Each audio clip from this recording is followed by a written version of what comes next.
La fin donc de 3 jours de manifestations au Togo et au moins 3 personnes mortes dans des circonstances non élucidées. Ces 72 dernières heures ont été marquées par des rassemblements contre le pouvoir de Fornia Singbe, des artistes, des influenceurs, des jeunes.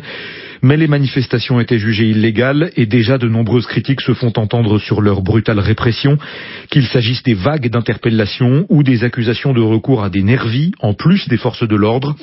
Alexis Guilleux, ce sont donc au moins 3 dépouilles qui ont été retrouvées dans la lagune de Bay. Des échauffourées ont éclaté hier dans le nord de Lomé, à Didogomé, mais les manifestants ont été rapidement dispersés.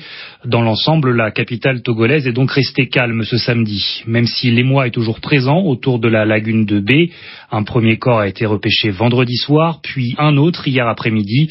Ce parent a souhaité témoigner de manière anonyme. Hier nuit, quand on a arrêté le courant, les forces de l'ordre ont poursuivi les enfants jusqu'à la lagune. Mon fils de 16 ans, qui vient d'avoir le BEPC, et l'autre, dont on n'a pas encore retrouvé les parents. Les corps repêchés ont le visage tuméfié. L'un a été aussitôt inhumé, l'autre est encore à la morgue. Ses parents n'ont pas été retrouvés. Dans la soirée d'hier, un 3e corps a été repêché. Plusieurs dizaines de personnes ont également été blessées dans ces manifestations. Hier, les organisations de la société civile ont fait part de leur émotion.